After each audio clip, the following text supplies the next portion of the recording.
Alright, let's dive into something that's been buzzing in the F1 world lately, and it's a story that goes way beyond just lap times and podium finishes. James Vowles, the team principal at Williams, recently dropped some pretty eye-opening insights about the team's struggles, and honestly, it's a wake-up call for anyone who thinks F1 is just about what happens on the track.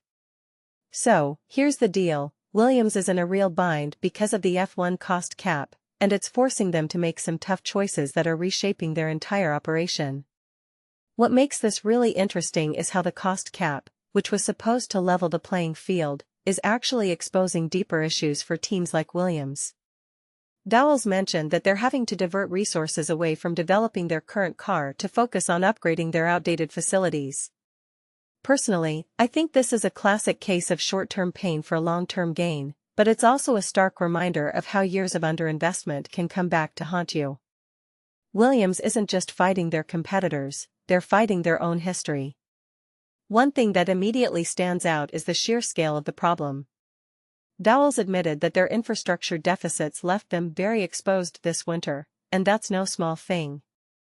When you're in a sport where milliseconds matter, being exposed in any area can be catastrophic. What many people don't realize is that F1 teams are essentially mini-corporations, and if your factory or technology isn't up to par, you're already starting the race behind. It's like trying to run a marathon with one shoe untied, you're just waiting to trip. From my perspective, the cost cap is acting as both a blessing and a curse here. On one hand, it's forcing teams to be more efficient and strategic with their spending. On the other hand, it's highlighting just how much ground teams like Williams have to make up. Vowles said they're dedicating a lot of resources to fixing these behind-the-scenes problems instead of focusing on immediate performance upgrades. If you take a step back and think about it, this is a massive gamble. They're essentially sacrificing short-term results for the hope of long-term competitiveness.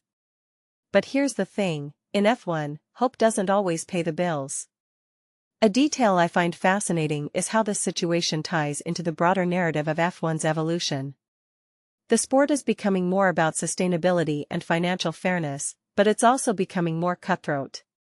Teams like Williams, which have a rich history but have struggled in recent years, are being forced to adapt or die. What this really suggests is that the cost cap isn't just a financial constraint, it's a catalyst for change, and not everyone is going to come out on top. Now, let's talk about the 2026 season for a second. Williams is currently 9th in the constructors' standings with just 11 points. That's not where a team with their legacy wants to be. But here's where it gets even more interesting, their struggles this season aren't just about the car, they're about the bigger picture. Vowles said it's going to take time to fix these issues, and I believe him. But time is a luxury F1 doesn't always give you. The question is, can Williams afford to wait? And more importantly, will their fans and sponsors stick around while they rebuild? This raises a deeper question about the balance between tradition and innovation in F1. Williams is a team with a storied past, but in a sport that's constantly looking forward, resting on your laurels isn't an option. Personally, I think their willingness to confront these issues head-on is a sign of strength, but it's also a risky move. They're essentially betting their future on the hope that these sacrifices will pay off down the line. So, where does this leave us?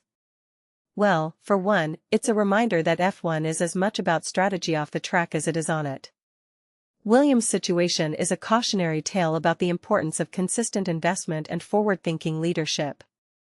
But it's also a story of resilience. Vowles' commitment to fixing these problems is admirable, and I'm genuinely curious to see how this journey unfolds. Will they emerge as a stronger, more competitive team, or will the weight of their challenges prove too much? In my opinion, this is one of those moments that could define Williams for years to come. It's not just about where they finish in 2026, it's about whether they can rebuild a foundation that will support them for the next decade. And that, my friends, is what makes this story so compelling. It's not just about racing. It's about survival, adaptation, and the relentless pursuit of excellence. So, let me know in the comments, do you think Williams can turn this around? Or is the mountain they're climbing just too steep? Let's keep the conversation going.